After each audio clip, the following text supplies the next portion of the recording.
Hi, Misha here, and we're really wrapping up the Joy Toy line of World War II 1/18 scale figures.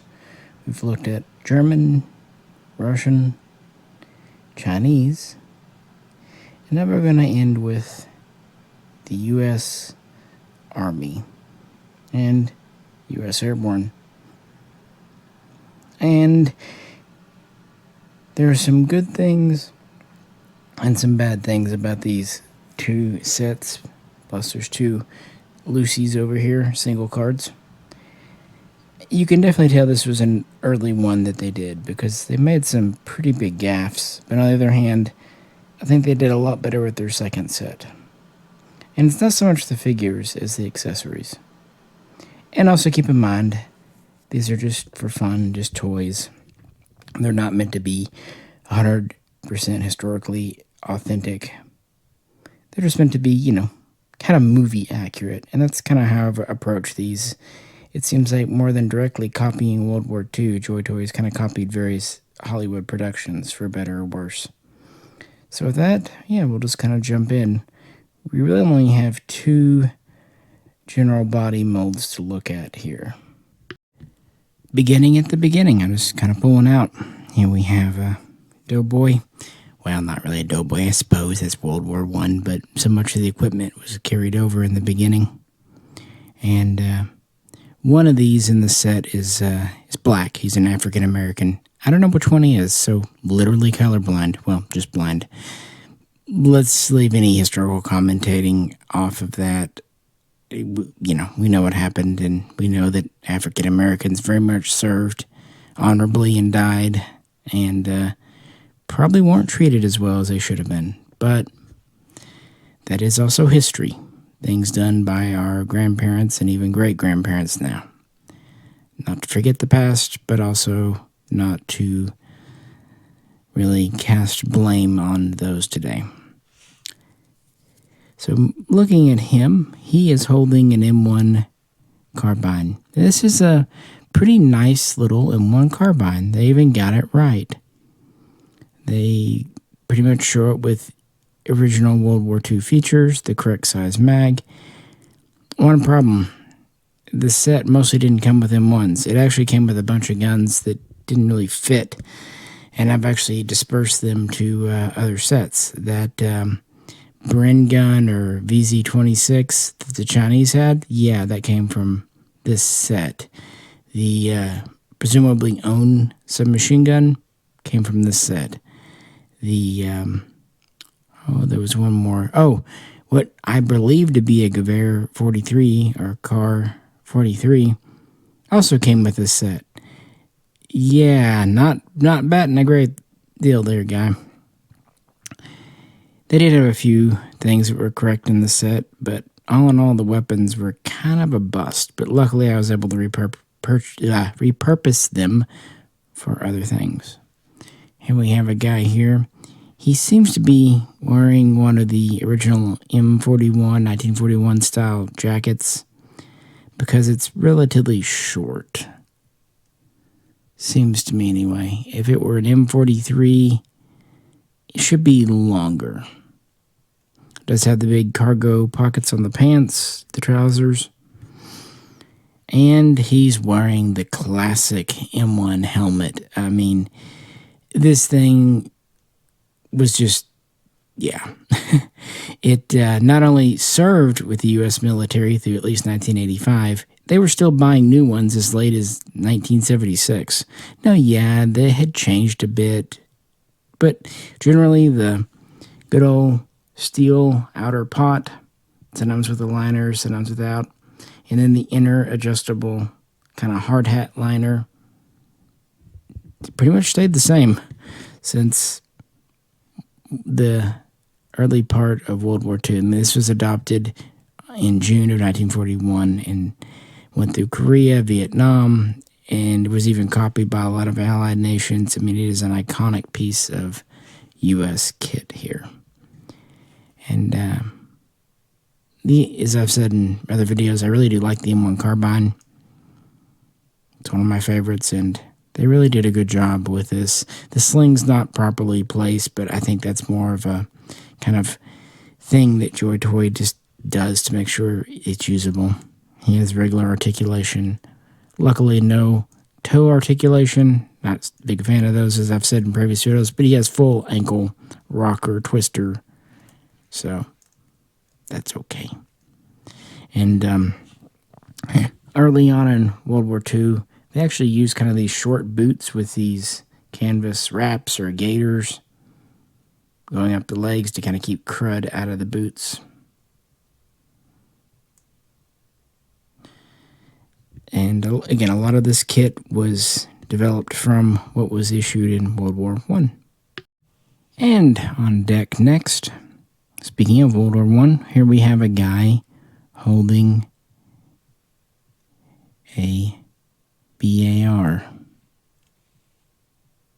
Presumably a 1918A2. It does seem to have the muzzle brake.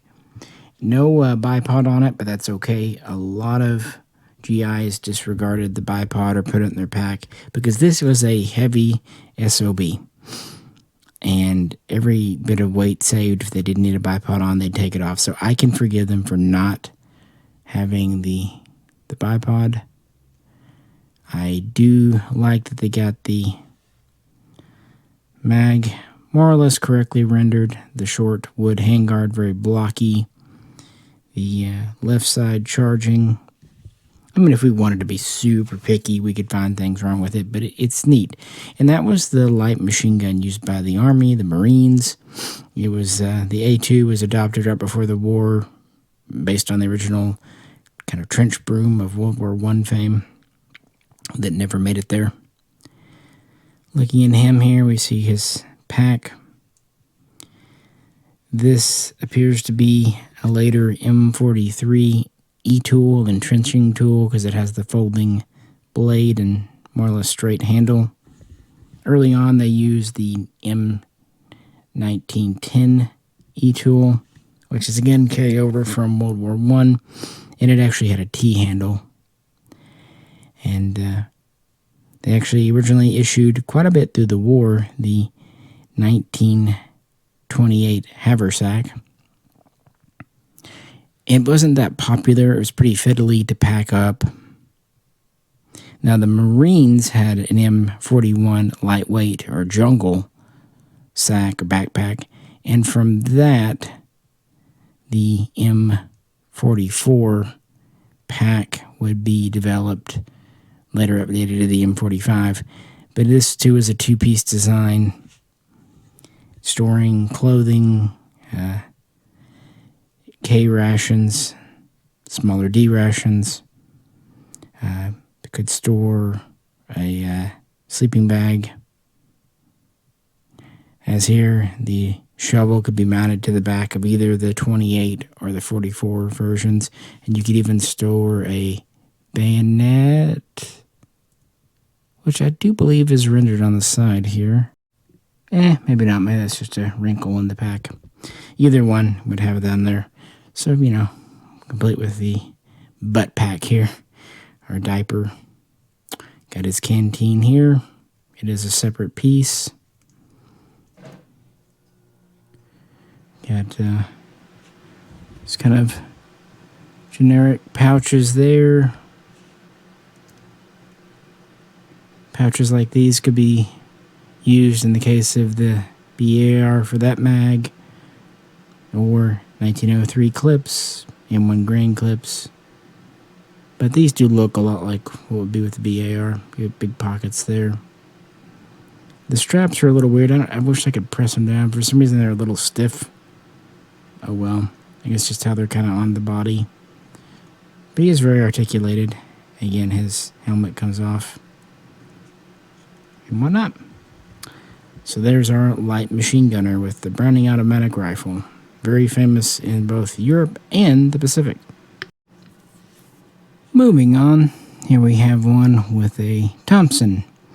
It appears to be an M1A1, but you could say it's an M1. It's certainly the militarized version because they do correctly have the side cocker, simplified rear sight, No cuts compensator on the barrel. The original military Thompson was the model 1928A1, which was really expensive and actually wasn't really fully adopted until 1938, but even then was pretty pricey. So by 42, they introduced the original M1. Couldn't take drums anymore, took 20 and soon 30 round stick mags. They would come out not long after an M1A1, which further reduced costs, especially by 1944. This was the version that had a fixed firing pin. It really simplified the bolt system. It actually made the Thompson reasonably affordable. So, I actually really like this version. I mean, if I really, really, really wanted to nitpick, I'm sure I could find a couple of things. But all in all, no, they did a really good job. I'm happy they didn't give him, like, the gangster Thompson with the foregrip. That would, I think, be the temptation for a lot of things. But unfortunately, like I said, this set actually came with looked like an own gun. This Thompson actually came with the paratrooper, or the Airborne set we'll look at in a minute. Still, the regular infantry definitely had these, especially in the Pacific, but they were really well liked in Europe. A lot of them were given as Lend-Lease. A lot of them were adopted by the British and the Swedish before the war. Thompsons were among the first commercially successful submachine guns, and actually the first gun in history to be marketed with the submachine gun title. The Germans' MP-18, while it is a submachine gun, was actually not called that. It was called the machine pistol. Maschine-Pistol. So yeah, I wanted to give one of the infantry these, because I thought it was neat, but not really anything new to look at the body, aside from each of them having a different face, so they're not carbon copies. That is at least nice. Here we have another one fitted out with an M1 carbine, and this is really one of the weaknesses of either set. We do not get an M1 Grand with either one, or even the single carded figure, and that is just wrong. What was in the set that I think they might have thought was an M1 was that K43. The reason I definitely don't think it was an M1, it had a magazine hanging out the bottom.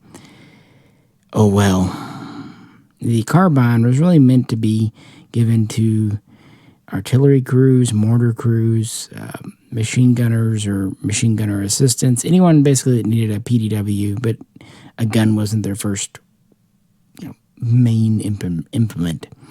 The M1 Grand, on the other hand, especially in the European theater, which these guys were wearing the camo of, that was it. That was the main GAT, and did not get one. It really is a shame, and none of the other sets came with a Grand by mistake, unfortunately. Sometimes I was able to kind of fit things right by swapping pieces around from set to set, but we did not get a Grand, so that is going to irk me. But, what can you do, I guess? By the way, the original boots with the leggings would actually give way to the M43 true boot during the war, although there's a lot of back and forth and transitions and variations, so yeah. But even the modern boot as we know it owes a lot to the Second World War. And in some ways, saving my favorite of this set to last, I mean, again, just because of the equipment. It did come with a 1911 pistol. Unfortunately, no holster for it. And it also came with kind of generic revolver. I've seen Joy Toy kind of reuse the revolver mold for other things like the Chinese. But that's okay. At this size and scale, it would be hard to tell one revolver from another. You really would. So that's okay. They did a good job with the 1911. And the reason I gave this guy one is because of his primary rifle here. This is the only one that came with either set. It actually did come with the first Army set. And it is a Springfield 1903 A4. And they did a really good job. At first I thought, okay, they just redid the mold for the Car 98 sniper, which would have been okay. They're both Mauser based, so but they didn't. It does have the turn down bolt, does have the scope, but the real way you can tell the difference is this has the upper handguard, and it actually has a very tiny bayonet lug at the bottom here where the Mauser would not, and it does not have the kind of long cleaning rod sticking out. There's only one problem with it. It has a front sight. An A4 should not have a front sight, but I'll let it slide. Again, I'm giving a lot of latitude here. It actually looks more like a 1903 that someone slapped a scope on, but it makes sense because this was the sniper rifle in use in World War II. Okay, on paper throughout the war, the M1C was supposed to replace it by 1943-44, but in practice, a lot of guys had the 03A4 throughout the war, and in fact, many guys would continue to receive these in Korea. I wish we got more of these, or even just 03s or 03A3s, but I'm happy to get one over none. And I thought, well, a sniper would be more likely to carry a pistol. The 1911A1 was obviously the standard issue. And if you're talking the revolver this set comes with, it's actually, I think, in the hands of my Russian. I'm using it as a Nagant, but it could be a Victory model. It could be an old Colt or Smith & Wesson 1917, although the barrel seems a little short for that. It could even be a Colt Commando, but I think, realistically, it looks the most like a Victory. And again, I don't know which one of these is actually the African American. It doesn't matter, but I do think it's nice they at least put one in the set. Literally for diversity, because the molds themselves are pretty much the same. So the only difference in the figures is the face. On the other hand, officers in the U.S., unless they're like in dress uniforms or whatever, they in the field pretty much the same. With that, let's move on. Let's look at one of the single-carded figures. Pretty much the same guy. Maybe some different coloration, but they use different olive drabs throughout the war, and also different theaters. Got the entrenching tool on his backpack. The one difference is he has the type of helmet with, looks like a liner on top, and goggles. And I gave this guy a gas mask, which is actually just an alternative head that comes with the Airborne set. But gas masks were issued to most of the guys storming the beaches, as well as the Airborne and glider corps. And since the Airborne often didn't wear them and even discarded them, I thought if anyone was going to have one on, probably be this guy. Let me get that little strap. I actually clipped the strap to get the helmet over his head, since I had a spare. There we go. And it kind of just goes, looks like he's just got his helmet unstrapped. Sometimes they'd unstrap them, unbuckle them, or just buckle them behind. So that's kind of a neat head mold that makes him a little unique and different. And I thought he just looks cool with a Thompson. Except, no, never mind. I ended up giving him a grease gun. I do not remember doing that. I've been swapping these around. Sorry, guys. You knew before me. But these did come with a grease gun. There's actually 2 different grease gun molds. Actually, in some ways, that's kind of cooler, too. Very utilitarian. The grease gun did not see a lot of use in World War II. The Thompson M1A1 especially got that cost down. But it was adopted in 1943 in production, and they did start to appear in the field after D-Day for the most part, late 44 into 45. So by the end of the war, you did see some guys running around with grease guns, and certainly by Korea. Little stock there. Fun thing about the stock, it actually could be used as a cleaning tool or even a mag loader later on. They would very quickly go to the M3A1, and most of your original M3s are updated. I was trying to get that in his hand.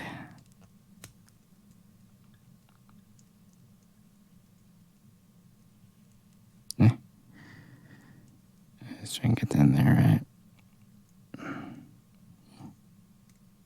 right? Good enough. Whatever. He's holding it okay one-handed. Watch it fall off in just a second.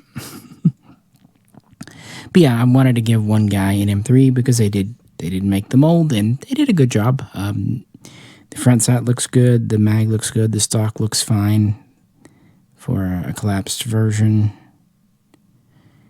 It is a charmingly ugly. It's basically the American Sten gun is what it is. Interestingly, there's no sling on it, but I've noticed some of their stuff has slings, and some does not. Would have been nice, kind of like with the Germans, where you had different pouches on the belts. But again, I think because these were early efforts, they weren't quite that far ahead yet.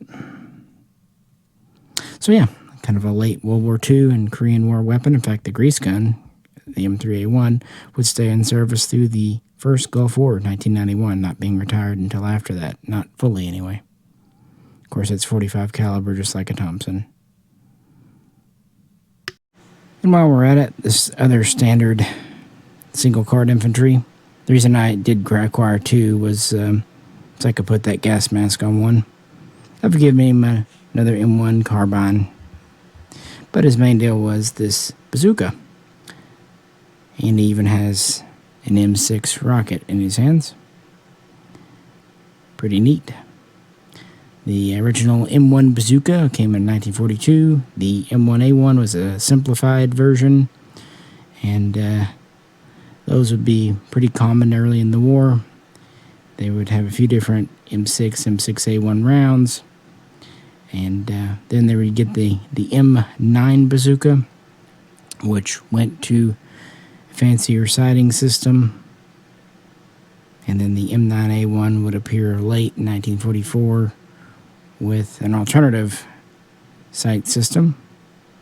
And the later versions could actually be split into two pieces for easier transport, but they were about a half a foot longer, heavier.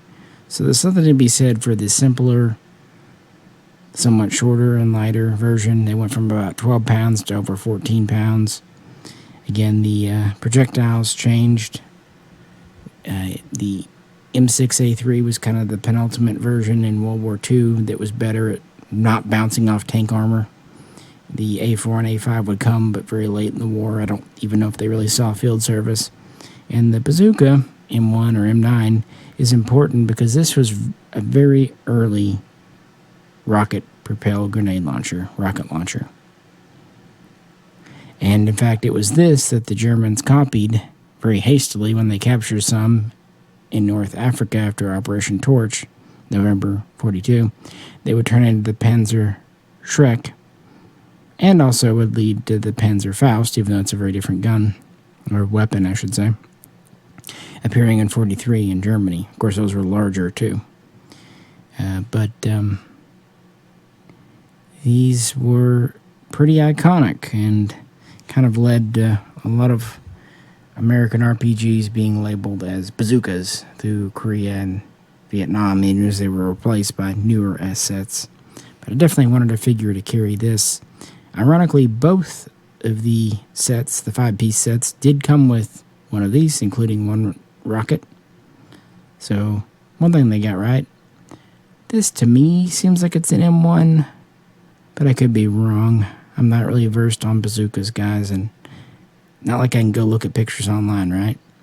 But, yeah, I wanted to pick up two of these. They were $17 each, and each of them came with a spare M1 carbine and a grease gun, so I ended up with quite a few carbines and grease guns out of this whole mix.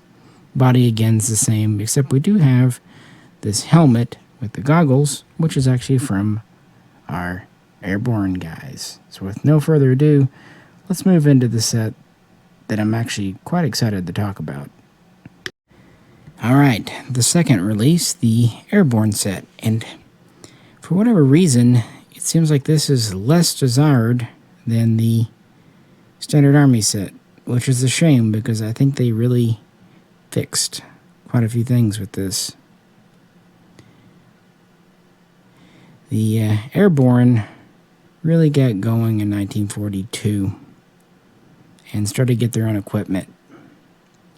For example, originally they had a version of the M1 helmet called the M2, and later that would be replaced by the M1C. Now, it was still more or less the same outer shell, but the difference was the inner hard hat and mostly the chin straps and other retaining straps that were, well, made for Airborne for pretty obvious reasons. And this one's fully kitted up. He has his full harness on. He has his parachute, main chute in the back. This was a static line, so essentially they hooked up, and when they jumped out, it would open. And if it didn't, they carried a manual backup chute in the front, which had a ripcord they would pull. So 2 chances.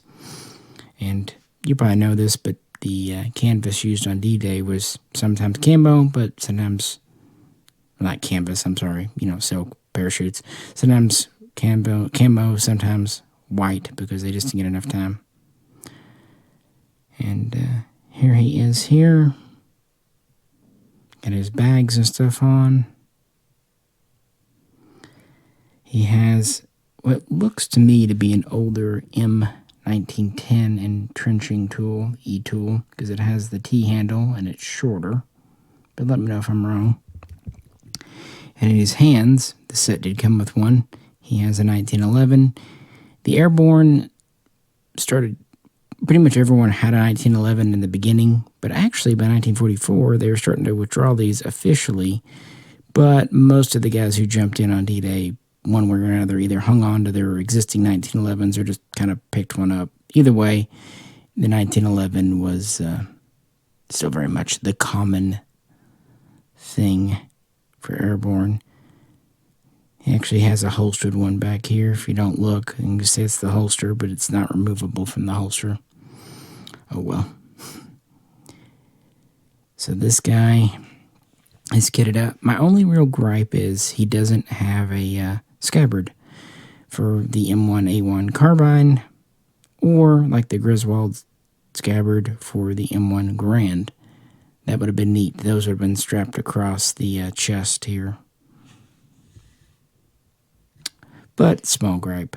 And the kit is actually neat that he comes with, because it's all removable. You can put him in a few different configurations. Here's one I just kind of put together. We have the harness here, the front shooting pack, and the rear pack. This front pack's actually removable. It's a separate piece that's pegged in there. The rear is actually part of the whole thing, which makes perfect sense, frankly. And of course, this just kind of is a soft rubber material that goes around his body. I think it's neat. I think they did a good job. And actually, all 5 members come with this full kit here. But they wouldn't be fighting in it. As soon as they would land, of course, the main chute would already be deployed, and then they would usually get rid of their backup chute as quick as possible and get rid of the harness, which QD buckles and whatnot were a big deal that needed to be done and would be done with subsequent versions of their jump gear. This was called the T5 parachute harness setup thing, and it would be replaced. I believe the next one was, the T7. There was a modified T5 as well. But that was the jump gear. Of course, keep in mind, Airborne wasn't just the parachutist. There was also the glider corps, and in some ways that would be more terrifying than even being a jumpist, but I wanted to give credit where credit's due to the gliders. So, our next guy here, out of his harness and chute, now he has the standard backpack or sack on. And he has an M1 carbine in his hands. This set came with M1 carbines.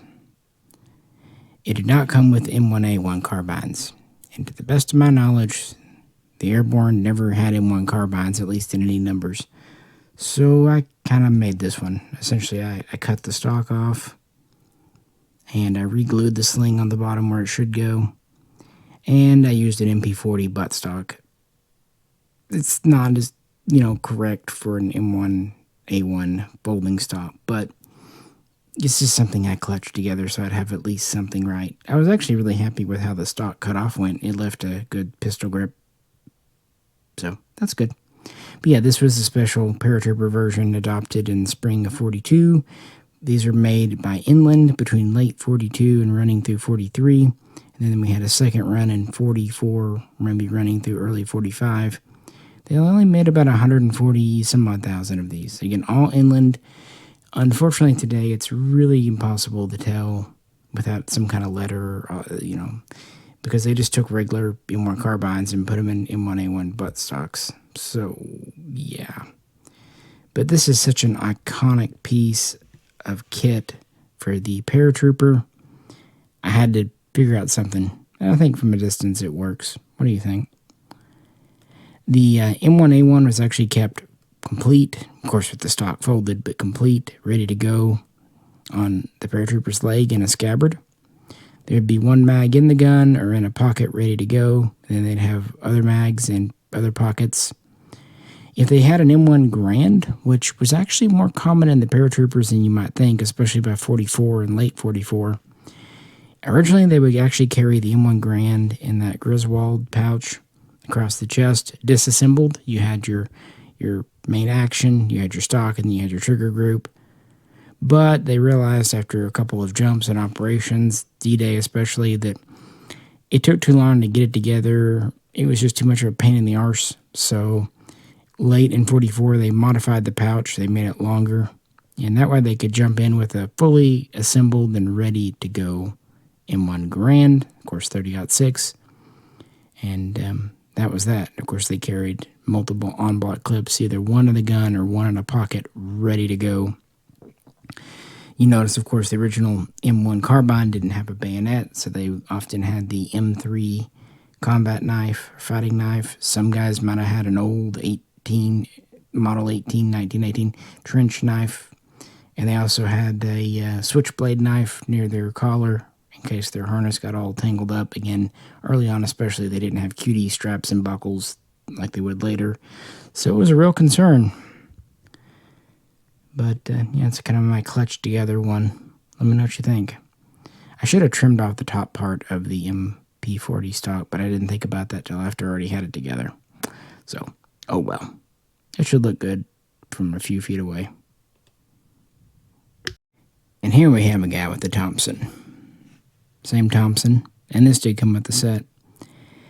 The paratroopers definitely had the M1 Grand, M1A1 carbine, 1911, but they had quite a few submachine guns. More than probably was ever indicated on paper. On paper, they only had about half a dozen per company by the time of D-Day, but in reality, a lot of guys got their hands on them. The Airborne was kind of, it was Special Forces, and Special Forces bend the rules more and get guns here and there, so it would make sense. This would be a good gun for hitting the ground with. They actually carried quite a few rounds, several mags. And, yeah.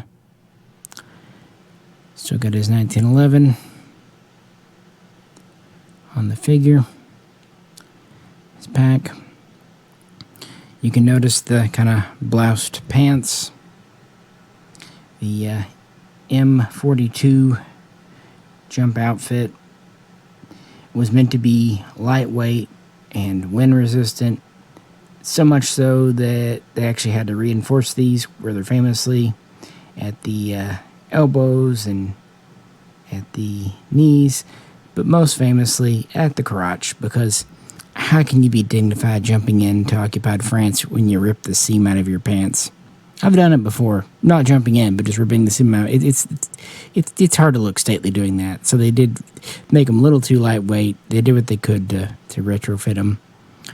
Of course, later on, they would actually start using some of the M43 jackets and stuff anyway. And of course, part of the Airborne were the jump boots, meant to protect the ankles, and just an iconic part of paratroopers, and something that paratroopers continued to have through Korea and Vietnam and whatnot, even though, again, later on they were meant to have the more standardized boot. By the way, this shovel you can unplug. It is a separate piece, which is neat. Got a little bag here. Could be a M6 bag or maybe a M7 bag for like a gas mask. Again, this set did come with one gas mask head, so. No, I really think there's his canteen over there. He's got a lot going on. I think they did a lot better with the paratrooper set. I do like the goggles. It might have been cool to have one head with the goggles down, but since the helmet's removable, maybe that just wasn't practical. And keep in mind, just because D-Days were they're famous, they were used before and after. You know, there were operations in Sicily, of course, the Battle of the Bulge, the Airborne were there, although they didn't necessarily drop in. And of course, Operation Market Garden and all that. So it's not just D-Day. And wasn't just the guns we've looked at. Things would change before and after. For example, our friend here with the BAR. This did come with the set. In fact, both of them did. And this is actually correct for Airborne. Kind of. Well, it is, but later on, not D-Day. Now, I will say that the glider guys, the light machine gunners, had a BAR. But the original parachutists actually would have 1919 A4s, later 1919 A6 machine guns, because they needed the firepower they could get in for the size and weight. And typical different guys would carry belts for them. And it would have been really cool if this set did come with a 1919. I wish they would have. But at least we did get the BAR. Now, unofficially, some guys had these in Normandy afterwards in the Airborne. But it became standard specification, became on the charts around December of 44, so effectively in the beginning of 45. The parachutists would start carrying one of these to kind of bolster their firepower, usually just by private, but we do start to see BARs used. These are heavy guns, but, well, they're not as heavy as a 1919. And while the gun had its limitations, even flaws, well, I'm just happy they gave us something besides an M1 carbine. See the longer coat here? I think they did a good job with this. Of course, there are inaccuracies again, but all in all, makes me happy enough. Oh, my bag is riding up on my back. Get you down there. Since everything is pretty much a separate piece and floats around and is kind of made of a nice soft rubber material, at least the straps, you can really pose these in a lot of different ways. Pulling gear off, putting gear on. Although I'd be hesitant to do a lot of it over and over and over. A lot of the pegs, I'm sure, will get loose over time. And I only had one of mine set up in the full jump gear because that's just not how most of them would have been. And I think it's really nice that they give each of the 5 members their full jump gear, but I think maybe they should have just given 2 or 3 sets, and then instead of more, given us that 1919. Just me, though. Or maybe actually done an M1A1 carbine. My thought, while they didn't, it might have been too fragile with that stock. Because it's thin in reality, so, yeah. Oh well, or maybe they just didn't know. Let's just be honest. And our final guy with a grease gun. These started appearing in parachute squads, platoons, companies around the same time as the BAR. So late 44, early 45. I wanted to give this guy one because you'll notice this mold of the grease gun does not have the buttstock. I don't know why they have two separate molds. That seems odd to me. That's okay not to have the stock, though, because the stock was very easily removable. You just pressed the button and pulled it out. Again, like I said earlier, you actually would use it for cleaning if you needed to, or loading your mag. So he could have easily just had a stock in his backpack or whatever. It's fine. It's not necessarily missing. I was trying to say they had the crank. Yeah, I don't rightly know why there are two separate molds for the grease gun. So we have two different grease guns, but not an M1A1 or an M1 Grand. That's what I mean. The set's neat, but there's just some oddities here. But at least each guy has a different face. So that's cool. And their gear is the same because, well, that's kind of the whole purpose of a uniform, is to be uniform. And you can always make them a little more diverse. The backpack comes off. The satchel pack comes off. Like I said, the shovel comes off. And I'm sure you could take off the 1911. I will say that by 1945, a handgun was less common as the M1A1 became more common, or the M1 Grand became more common, or whatnot. But, still guys would have had them. And if you don't like it on, you can definitely take it off. And that is my U.S. Army and Army Airborne. So let me know what you think. Do some of the inaccuracies in the uniform bug you? Does it not matter? How's the coloration? That's not something I can really state to. The guns are good, the weapons. I'm happy we get a bazooka, a BAR. Thompson, I think, is probably the best single mold, and that was definitely in service. I think they did well with the 1911s too. But I'll stop harping on about the M1 Grand. I promise. It would have been neat though, kind of like with the Germans, to get more machine guns, medium or heavy, or like the Russians with the machine gun on the carriage. It would have been kind of neat to get something like that, especially with maybe the Army set over here instead of a bloomin' brain gun. I don't know. It's funny though too, because they didn't do a British set. I would almost understand if they ended up doing, if they had a British set and they just mixed those up, because with the own looking thing and the Bren gun, it seems like maybe they were wanting to do a British set. I don't know. It's odd. But luckily I found a good place for it, because it is a good little mold for the Chinese people. Speaking of, I was kind of thinking, okay, the Chinese volunteer army is Korean. Cool. Who am I going to put them up against? But then I got to thinking, with very little modification, these guys would work. I mean, the M1 helmet was the same. A lot of the same uniforms, M44, M45 were the same. The boots didn't change a whole lot. The guns didn't change hardly at all. Again, from a little distance away, you could say these are just as easily Korean War era USGIs as World War II. So they kind of serve a double role, a double purpose.